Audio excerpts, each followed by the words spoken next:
lambi thong matik cha daba ising marang kaina phangdabadagi leiraga sijanaba iramna lapatabadagi ising chawksalakpa natraga PDS ke supply sing mafam marang khangdaba sina Manipur gi anoba sakta mamoragli mayam khurumjare don mir bes impact news ne raj Nongthombam Leikai Wakat gi anoba episode sida mayam bo amukan hataran mokchori ngasi gi Leikai Wakat gi episode sida Khurai Ahongge Leikai amadi Khurai Thangjam Leikai gi miyamna karam awaba khodong cha daba thengner hebasi Leikai anisi gi miyam ga wari sadana khandok minarasi. So without much ado, let's talk to the people of Khurai Ahongge Leikai, Khurai Thangjam Leikai. Let's do it.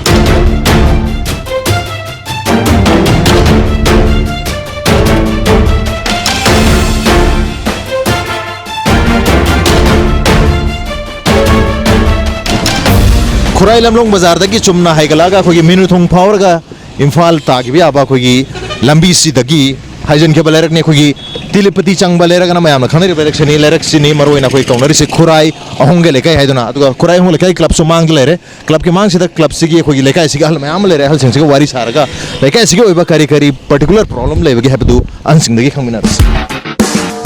Pabong karam tawbirige yam nungai hai ta he nusai ai ning dham dani na ko ayo angan basida kari club mamang sida kai ke thabak lebirage club ki khoi ge to boya ba yaksang naksal le dana aduna yaksang gi sports ka mari le na ba khoi kai do ji kam do ji ge habuna jing ba se khara khana ba horak adugi ni ngasi akhoi sum mayam se phamna mi je handak de club se han ngak da bai re naharon ka ya hon re ahan lon nak to sina mayam ne appreciation je khare he mudong to bu akhoi khal le isan thak bune ti ko ai je nahara to se pen pat be war ga o mayam ki complain ni mayam na hai bane akhoi de na alle ba leite hana bator basu Leikai chawkhala lore Leikai gi farag lore habai wafam ne yam ngai je to pabong Leikai si khoji yaksang gi dong te jam kan preparation to biri adu maru Leikai si ona lambi thong ising iram nala adagi PDS ke supply gum masi chang naina mong marin laina leibire phangbiren khambi urok mai tori ya masi akoi PDS ki leiba bakhada system bakhada ye libas ni akoi yendi ye li haba kha juta do chang naina phang bhai badum di akoi isa mo phangdiung ta ising jaga mai tori ke Manipur ano ba culture amo ina Leikai khuding ising leire sina bagi film se lere ato khoi Ahongge Leikai go ina ji kumai to birke chamane se tori se sai de so ising lakba matum de ising manam phatte chang naina lakte kamgan de lai khagde keduni lakani khangde aduga yamna hui ising phang bai bu phone bu to di tengi te lai aduga longnai re ko water supply ising lakta tar so private supply ising sidi atum phone bu to di lai chang naina lai private ki sidi te lai hai gi baga sakhot bagi skill kya me amna chakholen khambi ne babu sakhot bagi thak si mak tara gi manung kya bi ne mak tara gi manung da khoi ge Ahongge Leikai particular no wangai kendra gi manung the lei si ga hai tar ga di secretary sahab sakhot bagi thak si hai tar ga di 30% yauga ba man phatte aduga mak bi hardi ngasa secretary nai ba 30% do machi ba tarai mong da ahum hai tare adu film da hojik si layen lok tai mai yengo sida si yam chawam reward ni si nundang i bu ju no ba dok cha thok bi do si ayu nung sin da din mit le mi ngal le nundang ya ka di pra total blackout ni khoi le ri film ji Imphal Islam hek haiga khiba da koi blackout lewi kan sanse thengnai na pawung takpiri pawung jo hapheng jage Leikai sigi oina iram na la se iram la na se matik charen khambi bra koi nongju panthai matam na masi ising toina thum dobgi mong je hek u ba haitar iram na la gi demak ta di thoidong na ai phai haibidi ai haijening de hoji leiriba condition ji nong hek churok baga somni overflow lakani adagi choro kailas thare ngasi thani hayang adum kairani sa tok chachin ni nungai na bugi demak ta se sembi wa haibisi mati aina kitang asing di panjani chatok jasin nungai na bugi demak ta semhaningi keno da Leikai hairi balerek sing hairi lambi sing asida Manipur gi yam laba mi mayam sa rosin tawbani masi samjan mathok tai maroi na iram nala sisu nongchu matam da ising thumna bagi yam chaw maram oirin takpiri sondale sem ro camera je pawung do hangje ke pawung Leikai sigi oina khoi gi kahetare Manipur Leikai mayam dilere adu khoi gi Ahong Leikai sisu Manipur Leikai mayam gi mukta tamjaninga oiba model Leikai ama ohen ge habatar gadi kari area da hena focus sari chawkhat haning bagi mong se pawung da phawi yasing bagi hobe be to mayam gi marak si da mai pulang muthak kedna horen tumam dai da mai thabek ba masi sum su yam nungai jade PDS ki ching chini kerosene sidi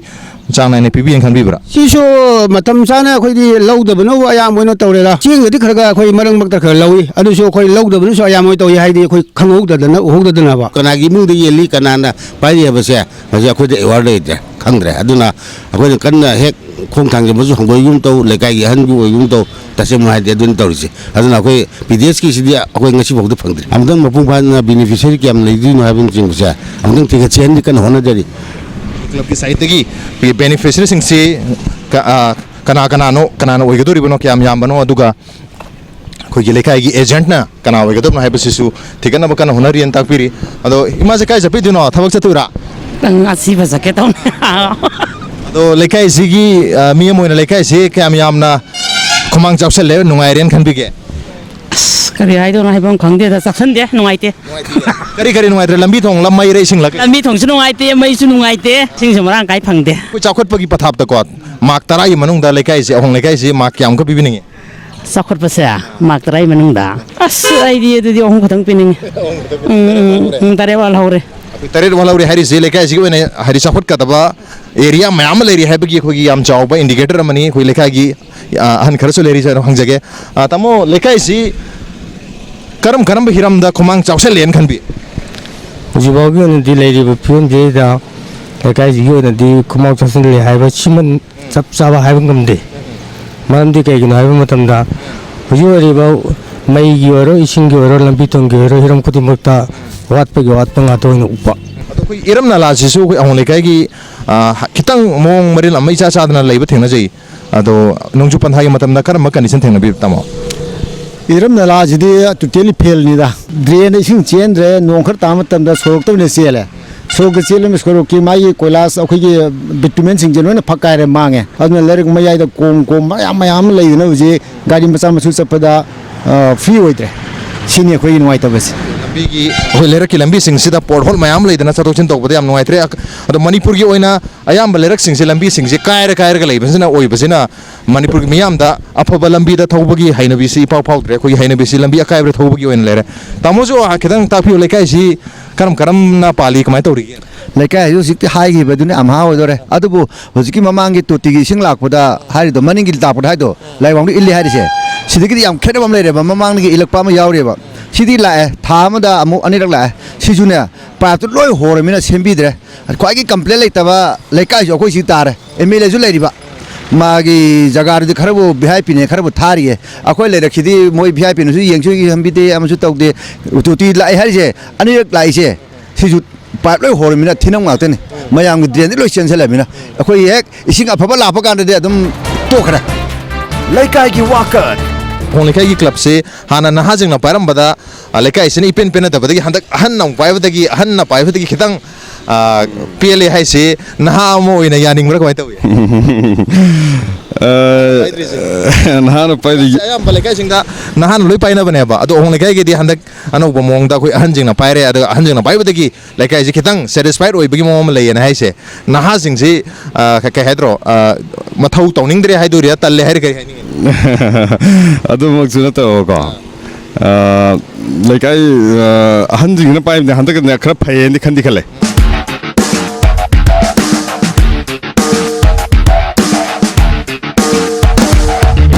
कोई सिद लेजे मंत्री लेकाई जो खंगरबने मरमदि कोई लंबी अमदा candidate अहुमनि थोलेजे होय अमना तरामदि दुम काबा अदुबु लंबी थोंगदि हानगदगिदि क्या बखैदी या लिटिल बिट खरदी फर हाइतारे अदो मई जे सो अद प्रीपेड सिस्टम से लागत्री रोकमा मीटर बुक्ति लोयुमदों मुदिगी कनेक्शन दौरे दुगा डायरेक्ट लाख मुक्ति लागतरी इसिंग हारबदी कोई खुराई थांगम लेकाइदी हाइडल अखोई युम खर मानरगा गवर्नमेंट नति कोदुसो अखोई मानरगा लौसलगा इसिंग दि खर नुवाय अदो अखोई सिगी खुराई होंग लेकाइगी इसिंग गी प्रॉब्लम नि फसन लेरे नोमुदा लिटर नुम लिसिंग नम चंगा लिसिंग अनि म्यान सिजने युमदों खुदिंग सेना निनी हुमनि चटपन नतर चतेन इसिंग प्रॉब्लम दुम लेरे इसिंग आयुगी सांगजिदी करिदा हारनि हावाबजिदी सिंगिदे नोंजु था मतमदा इवन अखोई युम फावुदा थुमे छुमा लेकाई की वाकत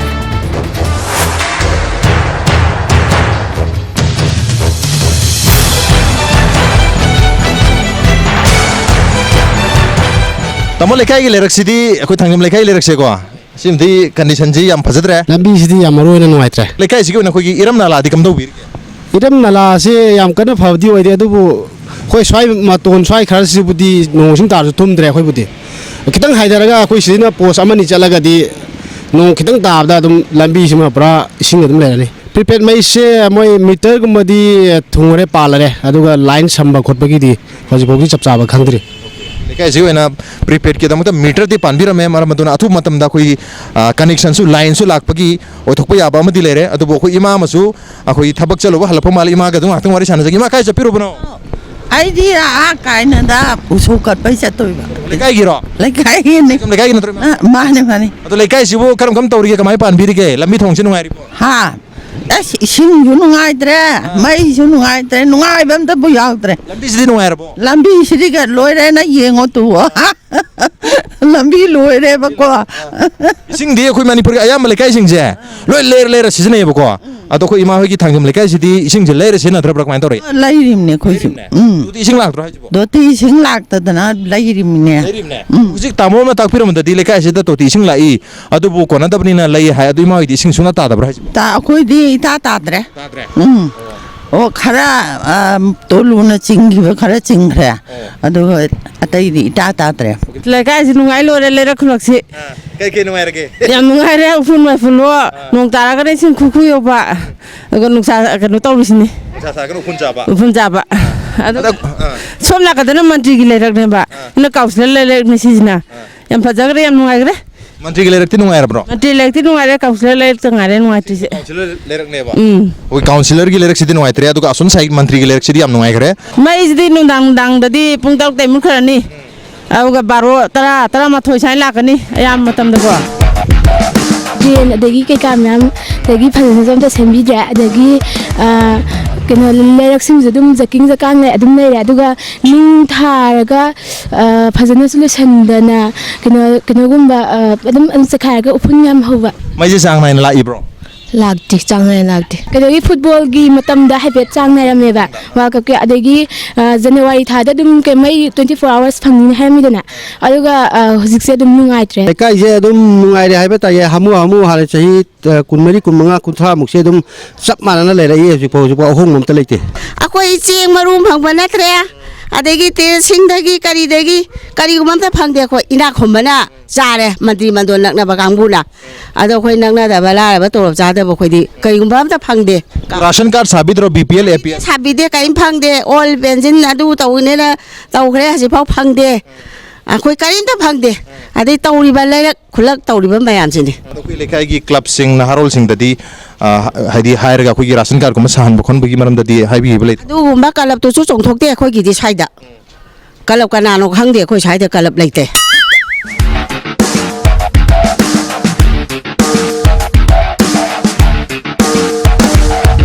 इसिंग थवाई ने हाइनरिबने अदुबो हाइरिबा इसिंग थवाई ओरिबा थवाई सी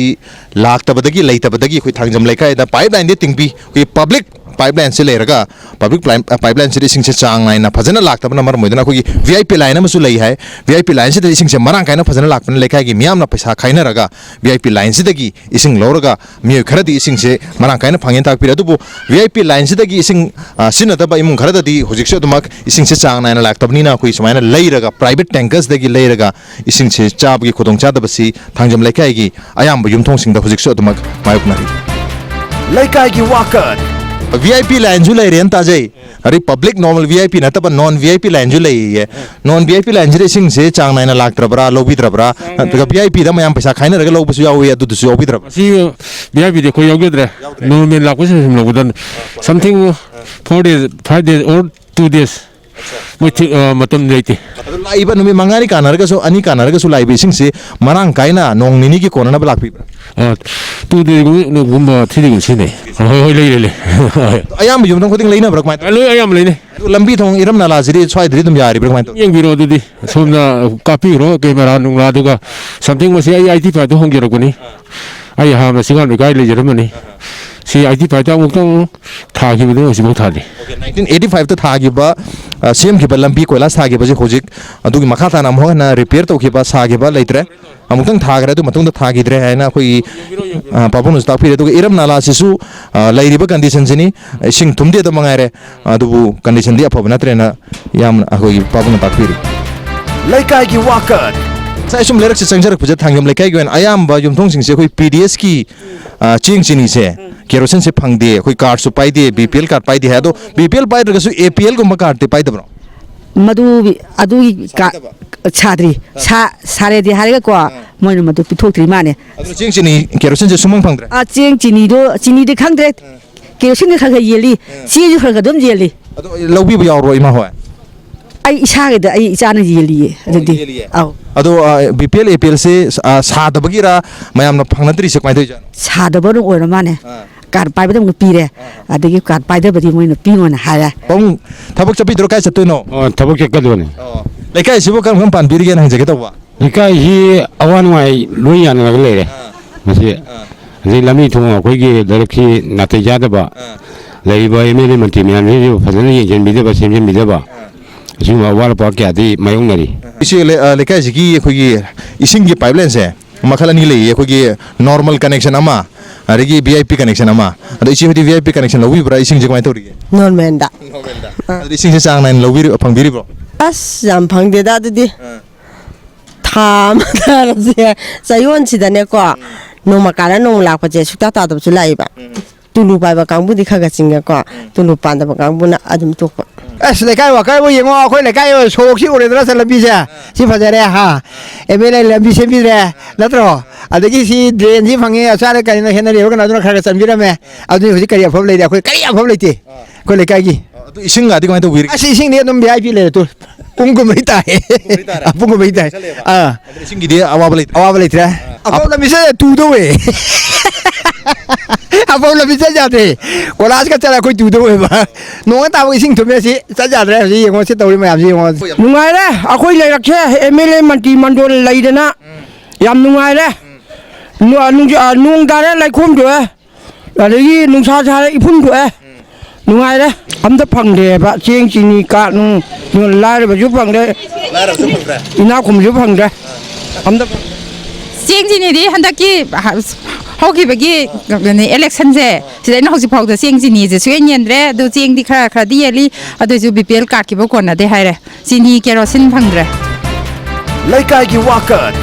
ꯃꯥ ꯀꯥꯏ ꯆꯠꯄꯤꯗꯣꯏꯅꯣ ꯑꯩꯁꯤ ꯊꯕꯛ ꯑꯝꯇ ꯆꯠꯀꯦꯅ ꯊꯣꯛꯆꯔꯛꯄꯅꯦ ꯏꯕꯨꯡꯉꯣ ꯂꯩꯀꯥꯏꯁꯤ ꯀꯔꯝ ꯄꯥꯟꯕꯤꯔꯤꯒꯦ ꯂꯩꯀꯥꯏꯁꯦ ꯌꯥꯝꯅ ꯃꯑꯣꯡ ꯆꯥꯗꯕ ꯑꯃꯗ ꯂꯩꯔꯦ ꯑꯩꯈꯣꯏꯒꯤ ꯂꯩꯀꯥꯏꯁꯦ ꯊꯪꯅꯔꯤꯕ ꯂꯩꯔꯛꯁꯨ ꯐꯩ ꯁꯣꯝꯁꯨ ꯐꯩ ꯑꯗꯨꯕꯨ ꯏꯃꯥꯒꯤ ꯄꯥꯝꯕ ꯃꯣꯠꯇꯤꯀꯣ ꯑꯃꯅ ꯑꯃ ꯀꯅꯥꯝꯇ ꯑꯩꯈꯣ ꯍꯨꯟꯖꯔꯣꯏꯕ ꯑꯩꯈꯣꯏ ꯂꯩꯔꯛꯁꯤꯗ ꯌꯦꯡꯁꯤꯟꯐꯝ ꯊꯣꯛꯄ ꯏꯊꯧ ꯍꯥꯏꯕꯗꯤ ꯂꯩꯗꯅꯀꯣ ꯃꯁꯤꯒꯤ ꯂꯩꯔꯛꯁꯤ ꯑꯩꯈꯣꯏꯅ ꯁꯦꯝꯐꯝ ꯊꯣꯛꯏ ꯍꯥꯏꯕꯅꯆꯤꯡꯕꯁꯤꯡꯗꯨꯗ ꯁꯦꯝꯕꯤꯌꯨ ꯍꯧꯖꯤꯛꯀꯤ ꯃꯇꯝꯗ ꯃꯤ ꯑꯃꯅ ꯑꯃꯕꯨ ꯈꯛ ꯍꯨꯟꯖꯔꯣꯏ ꯑꯩꯈꯣꯏꯒꯤ PDSꯀꯤ ꯆꯦꯡ ꯆꯤꯅꯤ ꯀꯦꯔꯣꯁꯤꯟꯗꯣ ꯏꯃꯥꯗꯤ ꯐꯪꯕꯤꯕ꯭ꯔꯣ ꯆꯦꯡ ꯆꯤꯅꯤꯁꯦ 90 ꯑꯩꯈꯣꯏꯒꯤ ꯁ꯭ꯄꯤꯀꯔ ꯑꯣꯏꯔꯝꯕ ꯕꯣꯔꯕꯥꯕꯨꯒꯤ ꯄꯦꯔꯦꯠꯇ ꯑꯩꯈꯣꯏ ꯐꯪꯖꯔꯝꯃꯦꯕ ꯑꯗꯨꯗꯒꯤ ꯉꯁꯤ ꯐꯥꯎꯕ ꯆꯍꯤ 10 ꯍꯦꯜꯂꯕꯁꯤ ꯑꯩꯈꯣꯏ ꯆꯦꯡ ꯀꯤꯂꯣ 5-10 ꯐꯥꯎ ꯑꯩꯈꯣꯏ ꯐꯪꯗꯦꯕ ꯆꯦꯡ ꯆꯤꯅꯤꯁꯤꯗꯤ ꯆꯤꯅꯤꯒꯁꯤꯗꯤ ꯌꯦꯜꯂꯤ ꯈꯪꯗ꯭ꯔꯦ ꯌꯦꯟꯗꯦ ꯈꯪꯗ꯭ꯔꯦ ꯑꯩꯈꯣꯏ ꯑꯗꯩ ꯆꯦꯡꯁꯦ ꯑꯩꯈꯣꯏ BPL ꯀꯥꯔꯗ ꯄꯥꯏꯌꯦꯕꯀꯣ ꯂꯥꯛꯄ ꯀꯥꯟꯗ ꯑꯩꯈꯣꯏꯒꯤꯗꯃꯛ KG 10 ꯊꯨꯡꯉꯦ KG 10 ꯑꯪ KG 30 ꯐꯪꯒꯗꯧꯅꯤ ꯑꯗꯣ 10 ꯐꯪꯉꯤ ꯂꯣꯏꯔꯦ ꯑꯗꯨꯗ ꯍꯦꯟꯅ ꯑꯩꯈꯣই ꯁꯤꯗ ꯂꯩꯔꯤꯁꯦ ꯑꯗꯨ ꯉꯥꯛꯇꯅꯤ ꯑꯗꯩ ꯄꯥꯏꯗꯕꯗꯤ ꯑꯝꯇ ꯐꯪꯗ꯭ꯔꯦ ꯀꯥꯔꯗ ꯃꯁꯥꯒꯤ ꯄꯥꯏꯔꯕ ꯀꯥꯔꯗꯀꯤꯐꯥꯎ ꯆꯦꯡꯐꯥꯎ ꯂꯧꯒꯦ ꯆꯠꯄ ꯃꯇꯝꯗ ꯂꯣꯏꯈ꯭ꯔꯦꯅ ꯅꯨꯃꯤꯠ ꯅꯤꯅꯤꯈꯛ ꯌꯦꯜꯂꯒ ꯇꯣꯛꯈꯤꯑꯕ ꯑꯗꯨꯅ ꯆꯦꯡ ꯆꯤꯅꯤꯁꯨ ꯑꯃꯠꯇ ꯏꯐꯪ ꯐꯪꯗꯦ ꯀꯥꯔꯗꯁꯨ ꯉꯁꯤ ꯐꯥꯎꯕ ꯑꯩꯈꯣꯏ ꯀꯥꯔꯗ ꯄꯥꯏꯗꯦ ꯑꯩꯒꯤ ꯑꯔꯤꯕ ꯀꯥꯔꯗ ꯒ꯭ꯔꯤꯟ ꯀꯥꯔꯗ ꯄꯥꯏꯖꯔꯝꯃꯤ ꯑꯗꯨꯕꯨ ꯄꯥꯏꯗ꯭ꯔꯦ ꯍꯧꯖꯤꯛ ꯑꯗꯣ ꯑꯩꯈꯣꯏ ꯍꯥꯎꯁ ꯅꯝꯕꯔ ꯑꯃꯅꯦꯕ ꯑꯩꯈꯣꯏꯁꯦ ꯍꯥꯎꯁ ꯅꯝꯕꯔ ꯍꯧꯖꯤꯛ ꯂꯩꯖꯩ ꯃꯁꯤ ꯀꯅꯥꯅ ꯑꯩꯒꯤ ꯆꯥꯛꯊꯨꯡꯁꯤ ꯀꯅꯥꯅ ꯐꯪꯕꯤꯔꯤꯕꯒꯦꯕ ꯑꯩꯈꯣꯏꯒꯤ ꯌꯥꯝ ꯆꯥꯎꯕ ꯀ꯭ꯋꯦꯁꯟꯅꯤ ꯋꯥꯟ ꯑꯣꯐ ꯗ ꯕꯤꯒꯦꯁꯠ ꯀ꯭ꯋꯦꯁꯟꯁ ꯑꯩꯈꯣꯏꯒꯤ ꯃꯅꯤꯄꯨꯔꯒꯤ ꯑꯣꯏꯅ ꯂꯩꯀꯥꯏꯁꯤꯒꯤꯁꯨ ꯑꯣꯏꯅ ꯑꯩꯈꯣꯏꯒꯤ ꯂꯩꯀꯥꯏ ꯑꯃꯒꯤ ꯐꯪꯐꯝ ꯊꯣꯛꯄ ꯌꯨꯝ ꯑꯃꯒꯤ ꯐꯪꯐꯝ ꯊꯣꯛꯄ ꯍꯛꯁꯤ ꯍꯥꯏꯔꯤꯕ ꯍꯛꯁꯤ ꯀꯅꯥꯅ ꯐꯪꯂꯤꯕꯅꯣ ꯃꯥꯒꯤ ꯆꯥꯛꯊꯨꯡ ꯐꯤꯗꯨꯡꯁꯤ ꯀꯅꯥꯅ ꯂꯧꯔꯤꯕꯅꯣ ꯍꯥꯏꯕꯁꯤ ꯇꯁꯦꯡꯅꯃꯛ ꯆꯥꯎꯔꯕ ꯀ꯭ꯋꯦꯁꯟ ꯑꯃꯅꯤ ꯂꯩꯀꯥꯏꯒꯤ ꯋꯥꯀꯠ ꯂꯩꯀꯥꯏꯁꯦ ꯑꯩ ꯍꯥꯏꯔꯗꯤꯅꯦ ꯃꯄꯥꯟꯒꯤ ꯗ꯭ꯔꯦꯟꯁꯦ ꯁꯤ ꯐꯖꯅ ꯆꯜꯍꯟꯅꯤꯡꯉꯦ ꯑꯗꯨꯒ ꯑꯩꯈꯣꯏꯒꯤ ꯁꯣꯔꯣꯛ ꯂꯣꯝꯗ ꯗ꯭ꯔꯦꯟꯁꯦ ꯃꯃꯥꯡꯂꯣꯝꯗ ꯁꯨꯃꯥꯏꯅ ꯉꯝꯊꯔ ꯆꯦꯟꯊꯍꯟꯅꯤꯡꯉꯦꯕ ꯏꯁꯤꯡꯁꯦ ꯅꯠꯇ꯭ꯔꯗꯤ ꯁꯣꯝ ꯃꯊꯛꯂꯣꯝꯗ ꯂꯣꯏ ꯍꯥꯏꯒꯠꯂꯛꯑꯦꯕ ꯑꯍꯟ ꯅꯍꯥ ꯃꯌꯥꯝ ꯑꯃ ꯑꯌꯨꯛꯀꯤ ꯃꯇꯝꯅꯤꯅ ꯑꯩꯈꯣꯏ ꯅꯨꯡꯁꯥ ꯌꯥꯏꯕ ꯀꯔꯤꯕ ꯂꯩꯔꯛꯇ ꯃꯌꯥꯝ ꯂꯩꯔꯦ ꯑꯗꯣ ꯑꯩꯈꯣꯏ ꯑꯍꯟ ꯑꯃꯁꯨ ꯂꯩꯔꯦ ꯑꯍꯟꯁꯤꯗꯤ ꯍꯥꯟꯅ ꯍꯪꯖꯒꯦ ꯄꯥꯕꯨꯡ ꯂꯩꯀꯥꯏꯁꯤꯕꯨ ꯀꯔꯝ ꯄꯥꯟꯕꯤꯔꯤ ꯀꯃꯥꯏꯅ ꯇꯧꯔꯤꯒꯦ ꯌꯥꯝ ꯅꯨꯡꯉꯥꯏꯅ ꯍꯤꯡꯖꯔꯤ ꯂꯝꯕꯤꯁꯤ ꯐꯠꯇ꯭ꯔꯦ ꯍꯥꯏꯇꯥꯔꯦ ꯑꯩꯈꯣꯏꯅ ꯍꯥꯏꯇꯥꯔꯦ ꯅꯤꯁꯨ ꯒ꯭ꯔꯥꯎꯟꯁꯦ ꯑꯩꯈꯣꯏꯗꯤ ꯇꯁꯦꯡꯅ ꯋꯥꯡꯉꯩ ꯀꯦꯟꯗ꯭ꯔꯒꯤ ꯍꯥꯏꯔꯒꯁꯨ ꯈ꯭ꯋꯥꯏꯗꯒꯤ ꯆꯥꯎꯕ ꯈ꯭ꯋꯥꯏꯗꯒꯤ ꯄꯥꯛꯄ ꯂꯝꯄꯥꯛ ꯑꯣꯏꯗꯣꯏꯅꯦꯕ ꯑꯇꯩ ꯑꯝꯇ ꯂꯩꯇꯦ ꯀꯩꯅꯣꯝꯃ ꯇꯧꯅꯤꯡꯉꯛꯄ ꯊꯥꯕꯜ ꯑꯃ ꯆꯣꯡꯕ ꯑꯃ ꯇꯧꯕꯗꯁꯨ ꯑꯩꯈꯣꯏ ꯅꯤꯁꯨ ꯒ꯭ꯔꯥꯎꯟꯁꯦ ꯁꯤ ꯅꯠꯇꯅ ꯂꯩꯇꯦꯕꯀꯣ ꯑꯗꯨꯕꯨ ꯁꯨꯃꯥꯏꯅ ꯑꯩꯈꯣꯏꯒꯤ ꯕꯤꯖꯣꯏ ꯀꯣꯏꯖꯝꯅ ꯂꯧꯁꯟꯅꯤ ꯈꯣꯠꯆꯟꯅꯤ ꯁꯨꯃꯥꯏꯅ ꯃꯥꯒꯤ ꯀꯔꯤ ꯀꯣꯔꯠ ꯑꯃ ꯁꯥꯅꯤ ꯈꯣꯠꯅꯤꯅ ꯇꯧꯔꯤꯕ ꯑꯗꯣ ꯑꯗꯨꯒꯤꯗꯣ ꯄꯥꯝꯖꯗꯦ ꯁꯤꯝꯇꯪ ꯍꯥꯏꯅꯤꯡꯉꯤ ꯋꯥꯡꯈꯩ ꯀꯦꯟꯗ꯭ꯔꯒꯤ ꯂꯩꯀꯥꯏ ꯈꯛꯇꯒꯤ ꯅꯠꯇ꯭ꯔꯦ ꯋꯥꯡꯈꯩ ꯀꯦꯟꯗ꯭ꯔꯒꯤ ꯑꯣꯏꯅ ꯑꯃꯠꯇ ꯉꯥꯏꯔꯕ ꯂꯝꯄꯥꯛ ꯑꯃꯅꯤ ꯑꯗꯨꯕꯨ ꯍꯥꯏꯔꯤꯕ ꯂꯝꯄꯥꯛꯁꯤ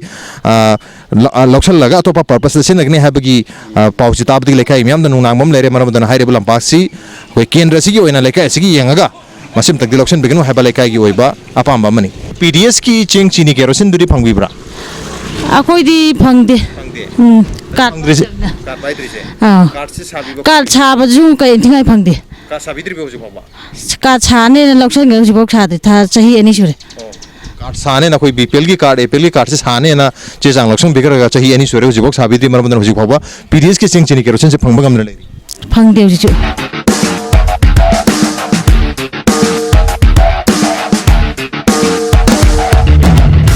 lambi asina akhoi lamlong bazar dagi laga Jenims tabe aba lambi duni lambi gi maning thang saruk si akhoi Thangjam Leikai gi Khurai Thangjam Leikai gi saruga mani Leikai si condition su hari Ayangpali road sida su condition si so damak yam kana phabanatri tamote Thangjam Leikai gi ro mane to Thangjam Leikai gi oina so ji oina haitare ko son Ayangpali road selai missing gi oina kari kari wakat leibi gi haitare wakal lamu kain thoidok pole ti akoi zi ke dorone akoi lambi thong ising mai nuer bro lambi thong je sigi kano dage jen hospital Jenims gate segen lamu mo ki lambi je imphanu su kano municipality manung yana akoi yeng mada dum chapri yam noitre mang da su thingjan dana sembi ona tawgi bale tawre do tan si una mita ba ta na pang akoi gi lengang ni kai mu pai ni ti akoi ado Leikai amagi phangpham thokpa sakho thorangi hak sing adu di phangyen khan bibra adu phangena adum hakayai do akoi haibung khangde diko akoi adum mai sini PDS se maru Thangjam Leikai gi son oirum thangma saruk se son dadi khoi gi PDS ki supply je phajana chang nai na pide aduga even card pi da imung pho phanam yahori akoi so dadi pi phajana cheng nung phajana pi adagi tongale ka su adu akoi mamang da masi maning gi ma leyeba aduna dum angang gai na dum sang nai na tawbi ising sidi nungai haiba yade da tha manung da ni ahum lakka la ising mai ra sidi hena adu leiraga chabagi sabunga ken na ba koi leiraga loi sinna bunga kan ising je sumang de loi chen chal leba ising je lerak sida chen chal laga sumang je thumme ising do iram je phatre ba phul leba loina je phun bagira aduga sing da bagira ndo marak pik bagira marak se pixel le moi jaga jing je loi chap san na re ba ko adu khongban je phul leba Leikai gi Wakat abung kai chapiro bno aya yum de lakune yum da lakpa ado Thangjam Leikai se kam pan birge asam numari ja koi di apa pada ngakte woye kari apa belerge asi loina phare koi di koi ja apa ngakte ni lambi ga sibu pharbo asi lambi ga su pakane ke no ne ada khusi lambi kai na di uida adi di loina dum khalo se Leikai se kam pan birge nungai na pa sumai tawri ka kho so gi ne ba mai gi di awat pa khana lei duga sini gumba seng gumba gi so awat pa lei akhoi Leikai gi Thangjam Leikai gi oina adugi su government na yeng toina tra awala pa sa adugi su khar phana tawbi khopi on haige da na tra ai gi soi khra ba amuna Leikai su na kari di safarian khan bi Leikai safa ba hai je kari haige do mo khangde sap aina safa haige jo kharam na ma na hai je kano dekta interview da udu dekta hai kano to in khung gi bai wani ga na har mu ja do anamna boje kano je phat phat tabra nung khalai chum yeng na Leikai gi Wakat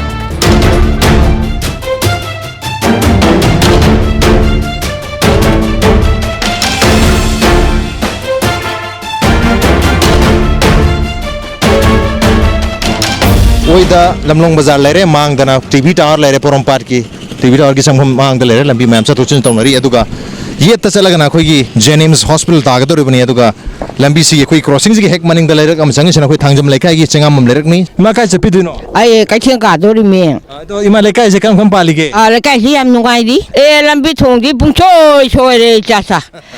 ima khoi di am chawning ga ni adu di iram na la siri kamai tawri ge nong chu pantha la sidi kai dau ni maming gi oina ba di sembi aduga phana ba nungai na ba di ama ta sembi di ising di chang nai lak pirabra ising se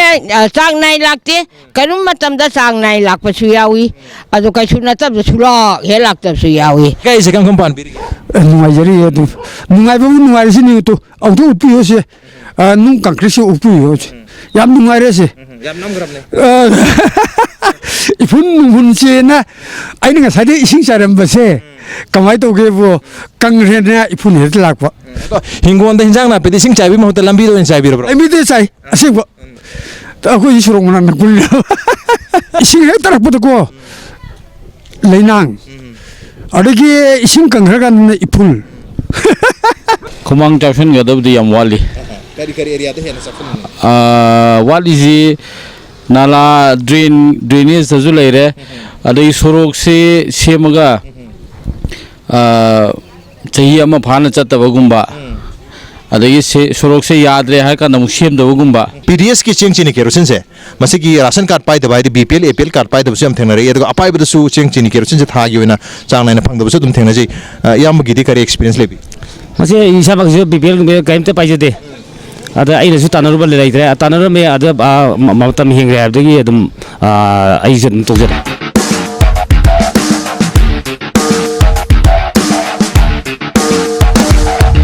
याम फजना तारे VIP line ने अदो इसिंग सु याम फजना तारे कोई इना Ohm's इसिंग जे यार इसिंग जे तुम चांग nine lakh रो चांग nine तुम लाए इसिंग अदो इसिंग जे सुमाने या बसन तुम कोना बीब्रा कमाय तोरे हुजिक सुमाने थारे जे ओइ तारगदी अदुम कोइ लेकाई जिगो ओइनदी अरे हाइदि नुंगती की सुमाने चांग नाइन फजना लाख बीब्रा लाख तबसे यावब्रा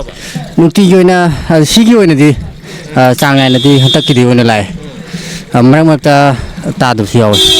अयाम मतमददी नुंगाय रे अयाम मतमददी नुंगाय हाइता अदुना कोइ लेइरगा सिनबगी केनो अवाबसदि लेइत्रे लेइर सिनबा अवाबदि तोइदोंना लेइत्रे अखोई ये लंबी थोंग नुंगाइते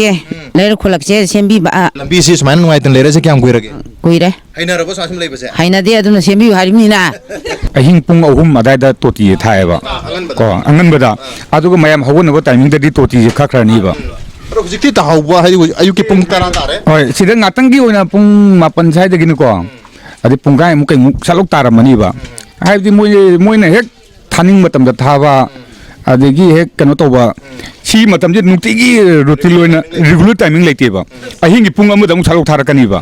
अदगी मुक पुंग 3 मखाइदगी मुक माइ थारकनीबा रेगुलर ओइदबा हाइतारे हाउदि सुपर जे केजीदा 35 स्वाना मार्केट रेट लेदना अदो सिदा येनबदा ngara nan स्वान येनबदा मी उंगी केजी 3 4 5 का येले केजीदा लुपा 15